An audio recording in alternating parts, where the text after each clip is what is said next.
Pascal Chéniaud, merci beaucoup de prolonger le débat avec nous. Vous nous avez fait un exposé très clair des crises géopolitiques mondiales.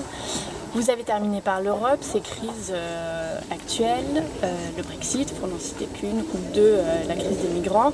Est-ce que, on l'a bien vu dans votre exposé, les crises ne sont plus vraiment régionales, elles sont devenues mondiales. Est-ce que la France et l'Europe sont encore maîtres de leur destin et est-ce qu'elles ont un coup d'avance ou un coup de retard sur l'échiquier géopolitique mondial ? Les crises sont en même temps mondiales mais aussi locales. Ce qui est intéressant, c'est de voir qu'aujourd'hui, quand vous analysez les conflits par exemple, vous voyez une fragmentation du monde. De plus en plus de conflits locaux qui ne sont pas attentatoires à la stabilité mondiale, mais qui se multiplient régionalement. Donc, je me permets juste de relativiser un tout petit peu les choses en faisant cette précision. Pour ce qui concerne la capacité de l'Europe, il serait temps qu'elle se réinvente. Le Brexit est une occasion. Une crise peut être une opportunité. Repenser une Europe puissance, repenser une Europe ayant une mission. Si on ne le fait pas au moment où nous traversons une crise identitaire et une crise de départ d'un membre lourd, le Royaume-Uni, je ne vois pas quand on le ferait. Donc c'est le moment de ne pas penser uniquement à des questions de forme, d'aménagement, mais vraiment de fond. Quant à la France, est-ce qu'elle peut seule penser son destin ? Concrètement, la France aujourd'hui a une opportunité pour devenir un pivot d'une Europe repensée et avec une ambition politique. D'une Europe qui ne soit pas juste une Europe technocratique, mais une Europe politique. La France seule, non.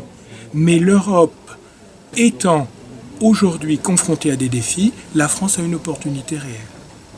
Vous dites qu'il faut repenser l'Europe et la rénover, la renouveler. Est-ce qu'il faut l'élargir ? Est-ce qu'il faut augmenter son action, son rayonnement ? Ou au contraire, est-ce qu'il faut qu'elle se recentre sur elle-même ? L'Europe a privilégié l'élargissement sur l'approfondissement. Le fait d'arriver à 28 était quelque chose d'envisageable dans des années euphoriques, de croissance, sans problème de crise majeure. Aujourd'hui, l'Europe a plus qu'atteint les limites géographiques de son extension. C'est à l'approfondissement. Il ne faut plus penser géographie, il faut penser contenu. Vous avez commencé votre exposé sur l'Arabie Saoudite et vous avez élargi chaque partie du monde en faisant presque le tour complet. De qui doit-on avoir le plus peur, si on doit avoir peur d'une entité sur Terre ? De nous-mêmes. Ne pas commettre des erreurs qui nous parasitent notre stabilité pour des décennies. Faire tomber Saddam Hussein est quelque chose que l'on peut parfaitement comprendre dans la politique des États-Unis d'Amérique.